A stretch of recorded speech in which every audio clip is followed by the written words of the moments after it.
ഇപ്പോൾ ഗ്യാസിനൊക്കെ വില എത്രയാണെന്ന് നമുക്കെല്ലാവർക്കും അറിയാം. പക്ഷേ ഗ്യാസ് കിട്ടാനില്ല അല്ലേ? ഈ സമയത്ത് വിറക് പോലും ലഭിക്കാത്ത ഒരുപാട് ആളുകളുണ്ട്. ഗ്യാസിന്റെ മുകളിൽ ചോറ് വയ്ക്കുന്നവർക്കുള്ള ടിപ്പാണ് ഇന്നത്തേത്. കുക്കറിൽ ചോറ് വെക്കുന്ന ഒരുപാട് ആളുകൾ പറയുന്ന ഒരു കംപ്ലൈൻ്റ് ആണ് ചോറ് വെന്തലിഞ്ഞു പോയി, അല്ലെങ്കിൽ ചോറ് നന്നായിട്ട് വന്നില്ല. അതുമാത്രമല്ല, ഇപ്പോഴത്തെ സാഹചര്യത്തിൽ ചോറ് വെക്കാൻ തന്നെ ഒരുപാട് ഗ്യാസും വേണം, അതും ഒരു പ്രശ്നമാണ്. അപ്പോൾ ചോറ് വെക്കുമ്പോൾ ഗ്യാസും ലാഭിക്കാം, അതോടൊപ്പം നല്ല ചോറും കഴിക്കാം. ഒരു 10 മിനിറ്റിനുള്ളിൽ തന്നെ അധികം ഗ്യാസ് ചിലവാക്കാതെ ചോറ് വെക്കാം. അതിനായി ഞാനിവിടെ കുറച്ച് റേഷനരി എടുത്തിട്ടുണ്ട്. ഇത് കാണുമ്പം തന്നെ നിങ്ങൾക്ക് മനസ്സിലാവും, അത്യാവശ്യം ചെള്ളും കാര്യങ്ങളൊക്കെ ഈ ഒരു അരിയിൽ കൂടി ഓടിപ്പാഞ്ഞ് കളിക്കുന്നുണ്ട്. റേഷനരി വെക്കുന്ന സമയത്താണ് അധികം ആളുകൾക്കും ചോറ് വെന്ത് അലിഞ്ഞു പോകുന്നത്. കുറുവ അരി അത്ര പ്രശ്നമായിട്ട് തോന്നിയിട്ടില്ല. ഇത് ഞാൻ നന്നായിട്ട് കഴുകിയെടുക്കുന്നുണ്ട്. ആദ്യം ഞാൻ കുറച്ച് പച്ചവെള്ളത്തിൽ കഴുകിയിട്ട് പിന്നെ ഞാൻ ചൂടുവെള്ളത്തിൽ കഴുകുന്നുണ്ട്. പക്ഷേ അത് ഞാനിവിടെ കാണിക്കുന്നില്ല. അതിനുശേഷം ഞാൻ ഈ ഒരു അരി ഈ കാണുന്ന കുക്കറിലേക്ക് ഇട്ട് കൊടുക്കുന്നുണ്ട്. ഇത് 5 ലിറ്ററിൻ്റെ കുക്കറാണ് കേട്ടോ. ഞാനൊരു ഏകദേശം 3/4 സേറ് അരി എടുത്തിട്ടുണ്ട്. അതിനുശേഷം നമുക്ക് ആ കുക്കറിലേക്ക് ആവശ്യത്തിന് വെള്ളം ഒഴിച്ച് കൊടുക്കാം. പല ആളുകളും ചെയ്യുന്ന ഒരു തെറ്റാണ്, കുക്കറിലല്ലേ ചോറ് വെക്കുന്നത്, അതിന് മാത്രം വെള്ളം വേണ്ടല്ലോ എന്ന് വിചാരിച്ചിട്ട് വളരെ കുറഞ്ഞ അളവിൽ വെള്ളം ഒഴിച്ചിട്ട് ചോറ് വെക്കും. അങ്ങനെ വെക്കുന്ന സമയത്താണ് ചോറ് പശ പോലെ പറ്റുന്നതും നമുക്ക് കഴിക്കാൻ പറ്റാത്ത ഒരവസ്ഥയിൽ കിട്ടുന്നതും. അതുകൊണ്ട് നിങ്ങൾ എപ്പോഴും കുക്കറിൽ ചോറ് വെക്കുന്ന സമയത്ത് ആവശ്യത്തിന് വെള്ളം ഒഴിച്ച് കൊടുക്കുക കേട്ടോ. ഞാനിതാ ഈ ഒരു കുക്കർ നിറച്ചും വെള്ളം ഒഴിച്ച് കൊടുത്തിട്ടുണ്ട്. അപ്പോൾ നിങ്ങൾ നന്നായിട്ട് ശ്രദ്ധിക്കുക, വെള്ളം ഒട്ടും കുറയാൻ പാടില്ല. ഞാനിതാ കുക്കർ ഗ്യാസിൻ്റെ മുകളിലേക്ക് വെച്ച് കൊടുത്തിട്ടുണ്ട്. ഇനി നിങ്ങൾക്ക് ഗ്യാസ് ഇല്ല, അടുപ്പത്താണ് ചോറ് വയ്ക്കുന്നത്, 10 മിനിറ്റ് കൊണ്ടൊക്കെ പെട്ടെന്ന് റെഡിയാക്കി എടുക്കണം എന്നാണെങ്കിൽ നിങ്ങൾക്ക് സെയിം ഇതുപോലെ തന്നെ കുക്കറിൽ അരി ഇട്ടിട്ട് അടുപ്പത്ത് വെച്ചിട്ടും ചോറ് റെഡിയാക്കി എടുക്കാവുന്നതാണ്. ഞാനിതവിടെ ഫ്ലെയിം കുറച്ച് വെച്ചെടുത്തിട്ടുണ്ട്, അതായത് മീഡിയം ഫ്ലെയിമിലാണ് ഞാൻ ഈ ഒരു ചോറ് വേവിച്ചെടുക്കുന്നത്. അരിയൊക്കെ വെന്ത് കിട്ടിയിട്ടുണ്ട്. ഏകദേശം ഇതാ കുക്കർ വിസിലടിക്കാനായിട്ടുണ്ട്. കണ്ടോ, ആവിയൊക്കെ നന്നായിട്ട് പോകുന്നുണ്ട്.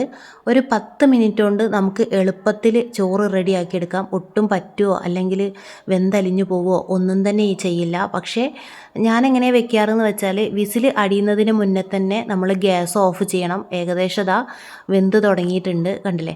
ഇനി നമുക്ക് ഗ്യാസ് ഒന്ന് ഓഫ് ചെയ്യാം. ഓഫ് ചെയ്തിട്ട് ഒരു 5 മിനിറ്റ് അങ്ങനെ റെസ്റ്റ് ചെയ്യാൻ വെക്കണം കേട്ടോ. 5 മിനിറ്റിന് ശേഷം നമുക്ക് ഈ ഒരു കുക്കർ ജസ്റ്റ് ഒന്ന് ഓപ്പൺ ചെയ്ത് നോക്കാം. ഇതാ ഞാനിപ്പം ഓപ്പൺ ചെയ്ത് നോക്കുകയാണ്. ആവിയും കാര്യങ്ങളൊക്കെ പോയിട്ടുണ്ട്. നമ്മുടെ ചോറ് നന്നായിട്ട് വെന്ത് വന്നിട്ടുണ്ട് കേട്ടോ.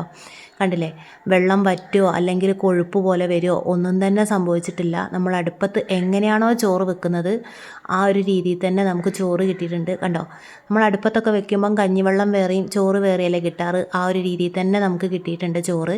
അപ്പം ഇങ്ങനെയാണ് നമുക്ക് ചോറ് കുക്കറിൽ കിട്ടേണ്ടത്.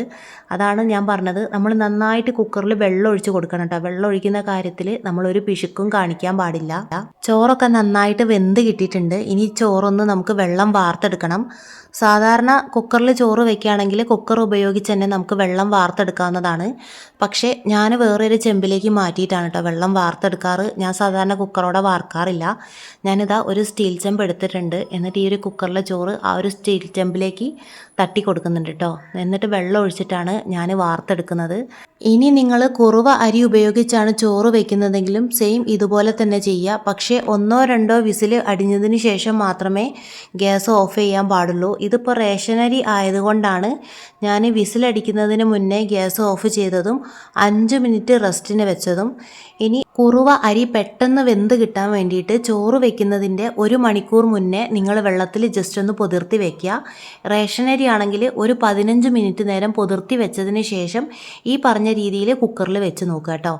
നമ്മുടെ ചോറൊക്കെ വെന്ത് സൂപ്പർ നല്ല കുട്ടപ്പനായിട്ടുണ്ട്, കണ്ടില്ലേ.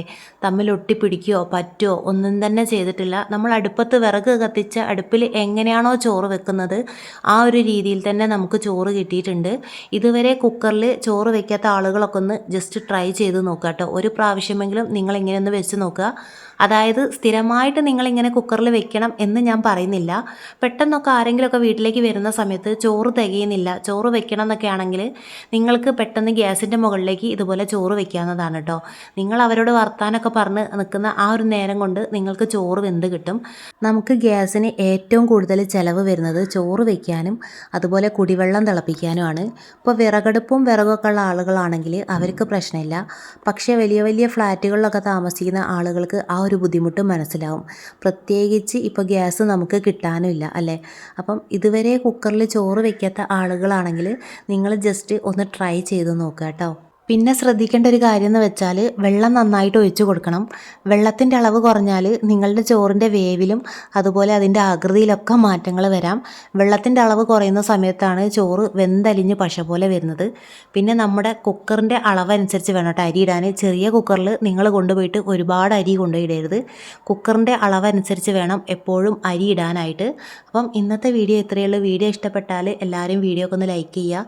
ഇതുപോലെ ആരെങ്കിലും ചോറ് വെക്കുന്നുണ്ടെങ്കിൽ നിങ്ങളുടെ അഭിപ്രായങ്ങളൊക്കെ ഒന്ന് കമൻറ്റിൽ പറയാം കേട്ടോ. അതുപോലെ എൻ്റെ ചാനൽ ആദ്യമായിട്ട് കാണണമെങ്കിൽ സബ്സ്ക്രൈബ് ചെയ്യാൻ ആരും മറക്കരുതേ. Okay, bye.